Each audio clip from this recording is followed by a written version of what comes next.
नमस्कार, मी प्रशांत कदम. वाईड अँगलच्या आजच्या भागामध्ये तुम्हा सगळ्यांचं स्वागत.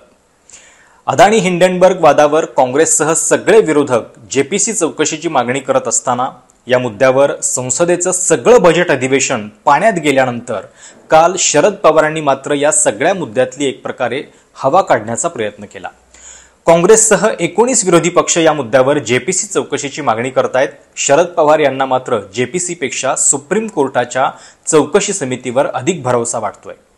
काल एका इंग्लिश वृत्तवाहिनीला दिलेल्या मुलाखतीमध्ये पवारांनी यापुढे जाऊन अदानी हिंडनबर्ग वादामध्ये एक मोठी कमेंट केली. हा वाद म्हणजे जाणीवपूर्वक टार्गेट करण्याचा प्रकार वाटतो असं शरद पवार म्हणाले आहेत.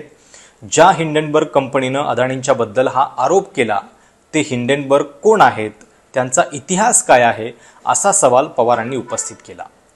नेमकं काय म्हणाले पवार? ज्या लोकांनी हे मुद्दे उपस्थित केले ते नेमके कोण आहेत, या लोकांबद्दल पूर्वी कधी ऐकलं नाही, त्यांची पार्श्वभूमी नेमकी काय आहे. संपूर्ण देशामध्ये गदारोळ उडवून देणारे मुद्दे ते उपस्थित करतात तेव्हा त्याची किंमत देशाच्या अर्थव्यवस्थेला चुकवावी लागते.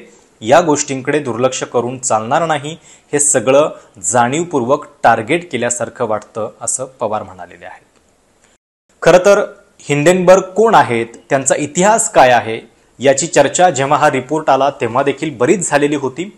हिंडनबर्ग हे स्वतः एक शॉर्ट सेलर इन्व्हेस्टर फर्म आहे.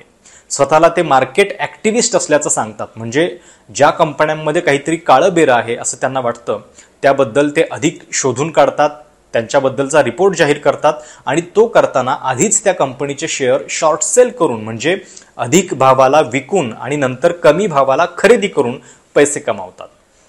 आपल्या रिपोर्टनं या कंपनीचे शेअर्स गडगडणार आहेत याची खात्री त्यांना असते, त्यामुळेच ही रिस्क ते घेत असतात. म्हणजे अदानींच्या रिपोर्टबाबत जर हिंडनबर्गच्या प्रश्नांवर कुणी विश्वास ठेवला नाही तर त्याचं सर्वाधिक नुकसान हिंडनबर्ग कंपनीचंच होणार, कारण तेवढी पैशांची रिस्क घेऊन हे आरोप ते करत असतात. आता हिंडनबर्गचा रिपोर्ट आला आणि तेव्हापासून नेमकं कुणाचं नुकसान झालेलं आहे, अदानींचं की हिंडनबर्गचं, याचा विचार करा. हिंडनबर्ग विदेशी आहेत आणि म्हणून यात केवळ देशाला बदनाम करण्याचं कारस्थान असं म्हणणं सोपं आहे. पण यापेक्षा देखील हिंडनबर्गनं उपस्थित केलेले मुद्दे योग्य आहेत की नाहीत. अदानींच्या कंपनीमध्ये स्टॉक मॅनिप्युलेशनचा त्यांचा जो आरोप आहे तो योग्य आहे का? अदानींचे भाऊ विनोद अदानी हे वेगवेगळ्या पद्धतीनं ऑफशेल कंपन्यांमधली गुंतवणूक कुठून करतायत? कंपनीच्या प्रमोटर होल्डिंगमध्ये पारदर्शकता नाहीये असा हिंडनबर्गचा आरोप आहे. आणि जे प्रश्न देशातल्या संस्थांना सेबीला पडायला पाहिजे होते ते हिंडनबर्गला पडलेत. त्याची उत्तरं मात्र मिळायला हवीत. ती चौकशी पूर्ण झाल्यानंतर जर काहीच मिळाली नाहीत उत्तरं तर मात्र आपण हिंडनबर्गच्या हेतूवरती शंका घेऊ शकतो. पण अजून ती चौकशी जी आहे ती पूर्ण व्हायची आहे आणि या सगळ्या प्रश्नांची उत्तरं नेमकी काय आहेत हे आपल्याला कळणं बाकी आहे. आता ही चौकशी कशी व्हावी याबद्दल देखील पवारांचं मत जरा वेगळं आहे. म्हणजे काँग्रेससह 19 विरोधी पक्ष म्हणतायत की या प्रकरणाची जेपीसी मार्फत चौकशी व्हावी. पण पवारांना जेपीसी पेक्षा सुद्धा सुप्रीम कोर्टाच्या चौकशी समितीवरती अधिक भरोसा वाटतोय. आता याच्याबद्दल मुलाखतीमध्ये पवार नेमकं काय म्हणाले आहेत ते आधी आपण समजून घेऊ. ते म्हणतायत, मी जेपीसीच्या संपूर्णपणे विरोधात नाही. याआधी सुद्धा काही विषयांवर जेपीसी नेमली गेली आहे. त्यातल्या काही जेपीसीचा मी चेअरमनही राहिलेलो आहे. जेपीसीची रचना ही सभागृहातल्या बहुमतावरती होत असते, त्यामुळे सत्ताधाऱ्यांचंच वर्चस्व त्यात अधिक असेल. जेपीसी पेक्षा सुप्रीम कोर्टाची समिती अधिक प्रभावी आणि योग्य ठरेल असं मला वाटतं. आता जेपीसी आणि सुप्रीम कोर्टाच्या चौकशी समितीमध्ये नेमका काय गुणात्मक आणि राजकीय दृष्ट्या फरक आहे ते आपण समजून घेऊयात. राफेल आणि पेगासस बाबत सुद्धा जेपीसी चौकशीची मागणी विरोधक करत होते, पण त्याऐवजी सुप्रीम कोर्टामध्ये केस गेली आणि सरकारसाठी ती सोपी बनली. सुप्रीम कोर्ट जे करेल त्याच्यामध्ये मग नंतर विरोधकांना काहीच सहभाग उरत नाही.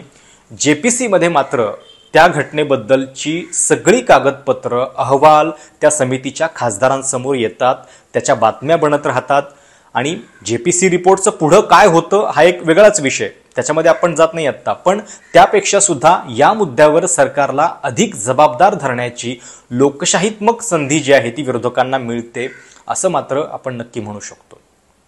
आता मुळात ही जेपीसीची रचना आणि तिचं महत्त्व काय आहे हे सुद्धा आधी समजून घेऊ. जेपीसी म्हणजे जॉईंट पार्लमेंटरी कमिटी, अर्थात संयुक्त संसदीय समिती. एखाद्या विषयावरती जर जेपीसी स्थापित करायची झाली तर संसदेच्या सभागृहामध्ये तसा प्रस्ताव मंजूर होऊन तिची रचना होत असते. त्याच्यामध्ये किती सदस्य असतील, कोण चेअरमन असेल, हे सगळं संसद ठरवते. लोकसभा आणि राज्यसभा या दोनही सभागृहांचे खासदार त्याच्यामध्ये असतात. कधी 30 तर कधी अगदी 15 सदस्यांची सुद्धा ही समिती बनलेली आहे. देशामध्ये पहिल्यांदा जेपीसी स्थापन कधी झाली होती तर ती बोफोर्स घोटाळ्याच्या प्रकरणामध्ये. आत्तापर्यंत बोफोर्स, त्याच्यानंतर हर्षद मेहता प्रकरण, केतन पारेख प्रकरण, कोल्ड्रिंकमधल्या कीटकनाशकांचा जो वाद 2003च्या आसपास झाला होता, अशा मोठ्या प्रकरणांमध्ये जेपीसी स्थापन झालेली आहे. जेपीसीच्या रिपोर्टवर काय कारवाई करायची ते सरकारच्या हातामध्ये असतं, पण जे काही पुढं घडतं त्यावर ॲक्शन टेकन रिपोर्ट सभागृहामध्ये सादर होत असतो. तो करावा लागतो, त्याच्यावरती चर्चा होते आणि त्यामुळे विरोधकांना सरकारला धारेवर धरता येतं. 2G घोटाळ्याच्या प्रकरणामध्ये सुद्धा जेपीसी स्थापन झालेली होती. या समितीच्या रिपोर्टमध्ये तत्कालीन पंतप्रधान मनमोहन सिंह आणि अर्थमंत्री पी चिदंबरम यांना क्लीन चिट दिली गेलेली होती. तत्कालीन दूरसंचार मंत्री आणि डीएमके नेता ए राजा यांनी या दोघांना अंधारात ठेवला असा ठपका जेपीसीने लावलेला होता आणि सोबतच 1,76,000 कोटींचा जो आकडा कॅगनं सांगितलेला होता तो पूर्णपणे चुकीचा असल्याचं देखील या समितीनं म्हटलेलं होतं. जेपीसीच्या या 2013च्या रिपोर्टमध्ये विरोधी नोटला जागा नसल्याचा देखील ठपका आणि ए राजा यांनी विनंती करून सुद्धा चौकशी समितीसमोर त्यांना येऊ दिलं गेलं नाही अशी टीका विरोधकांनी केलेली होती. हे सगळं तुम्हाला का सविस्तर सांगतोय तर जेपीसीचा प्रभाव नेमका कुठे आणि ती कुठे कमी पडते हे तुमच्या लक्षामध्ये यावं. सत्ताधारी पक्षाचे खासदार अधिक असतात, विरोधकांचे कमी, या एका मुद्द्यावरून जेपीसीचं महत्त्व कमी होत नाही. लोकांमध्ये हा मुद्दा घेऊन जाण्यासाठी आणि त्याबाबतची सगळी प्रक्रिया तपासण्यामध्ये विरोधकांना जेपीसीचा फायदा होतो आणि त्यामुळेच राफेल, पेगासेस असो की आत्ता अदानीचं प्रकरण, या सगळ्यामध्ये सुप्रीम कोर्टात न जाता काँग्रेसनं जेपीसीची मागणी अधिक लावून धरलेली होती. आता शेवटच्या जेपीसीचं काय झालं हे जसं आत्ता आपण बघितलं म्हणजे 2G स्कॅममध्ये, तसं आपण सुप्रीम कोर्टानं स्थापन केलेल्या शेवटच्या चौकशी समितीचं काय झालं हे देखील उदाहरणासह बघू.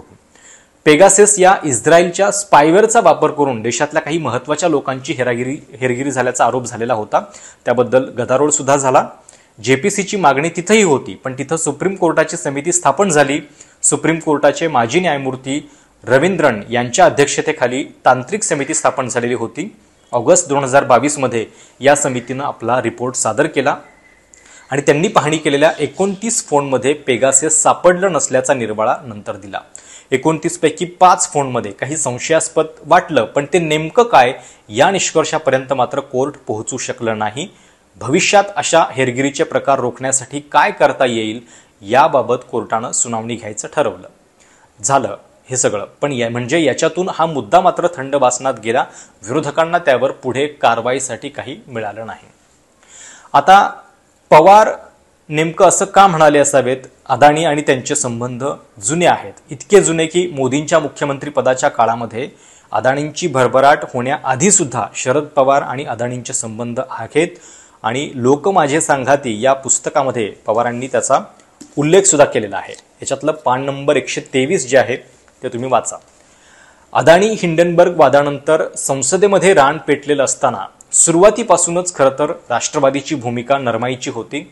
राष्ट्रवादी विरोधकांच्या बैठकांना तर उपस्थित राहायची, पण या मुद्द्यावरच्या आंदोलनामध्ये राष्ट्रवादी दिसायची नाही. राष्ट्रपती अभिभाषणावरच्या महत्त्वाच्या चर्चेमध्ये नेहमीप्रमाणे यावेळी खासदार सुप्रिया सुळे बोलल्या नाहीत, तर त्यांच्याऐवजी खासदार अमोल कोल्हे बोलले. देशाच्या राजकारणामध्ये राहुल गांधी, तृणमूलच्या महुआ मोइत्रा, शिवसेनेच्या प्रियंका चतुर्वेदी आणि आपचे संजय सिंह हे मोजके खासदार आहेत जे या मुद्द्यावर अगदी निर्भीडपणे भूमिका मांडतायत. त्यातही महुआ मोइत्रा जरी बोलत असल्या तरी त्यांच्या तृणमूल पक्षाची मात्र यावरून जी भूमिका आहे ती काहीशी सॉफ्टच आहे असं म्हणायला हरकत नाहीये. आता शरद पवारांच्या या भूमिकेमुळे काही प्रश्न उपस्थित होतात आणि त्याचा आपण विचार केलेला पाहिजे. राजकारण्यांनी उद्योगस्नेही असलं पाहिजे हे बरोबर आहे. देशाच्या प्रगतीमध्ये उद्योगपतींचा सुद्धा मोठा वाटा असतो, पण आता जेव्हा अदानी आणि अंबानी यांच्या बाबतीत प्रश्न उपस्थित होत आहेत ते केवळ त्यांच्या उद्योगाबद्दल नव्हे तर एककेंद्री होत चाललेल्या उद्योग व्यवस्थेबद्दलचे आहेत. अदानी आणि अंबानी यांना विरोध म्हणजे उद्योगांना विरोध अशी जर प्रतिमा होत असेल तर काँग्रेसनं सुद्धा हे परसेप्शन योग्य पद्धतीनं जायतंय की नाही याचा गांभीर्यानं विचार करायला हवा. याच मुलाखतीमध्ये पूर्वीच्या काळी सरकारवर टीका होत असताना टाटा बिर्ला यांची नावं घेऊन कशी टीका व्हायची हे शरद पवार यांनी सांगितलं. अदानी अंबानी हे आजचे टाटा बिर्ला बनल्याचं वक्तव्य त्यांनी केलं. पण मुळामध्ये ही तुलना इतकी सहज सोपी आहे का आणि त्यातून एक प्रकारे अदानी आणि अंबानी यांना एक प्रकारे एक सर्टिफिकेटच दिलं गेलेलं आहे का याचा देखील विचार आपण करायला हवा. एखाद्या कंपनीला प्रश्न विचारले म्हणून तो देशावरचा हल्ला होऊ शकतो का? गोष्टी नियमानुसार होत आहेत की नाहीत एवढा साधाच प्रश्न त्या संदर्भात महत्त्वाचा आहे.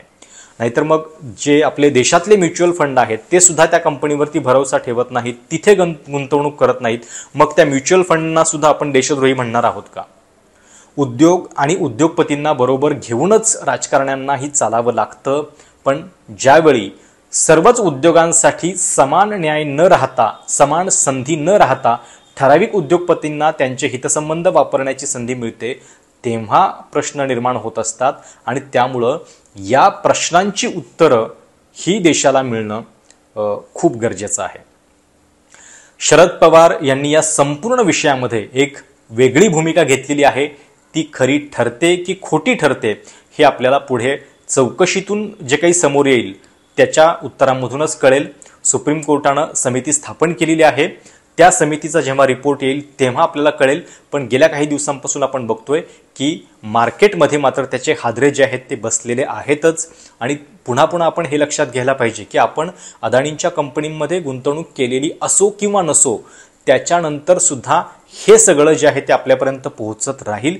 कारण केवळ गुंतवणूकदारांचा हा प्रश्न नाहीये तर हा संपूर्ण व्यवस्थेचा प्रश्न आहे. आणि त्याचमुळं या संपूर्ण प्रश्नाबाबत पवारांच्या या राजकीय भूमिकेच्या पाठीमागे नेमकं काय दडलेलं आहे, का ते अदानींचा बचाव करतायत हे जाणून घेण्याचा प्रयत्न आपण या व्हिडिओच्या माध्यमातून केलेला आहे. हा व्हिडिओ तुम्हाला कसा वाटला, तुमच्या काही कमेंट्स असतील, सूचना असतील तर त्या सगळ्यांचं स्वागत आहे. प्रतिक्रिया नक्की कळवा. धन्यवाद. एबीपी माझा, उघडा डोळे बघा नीट.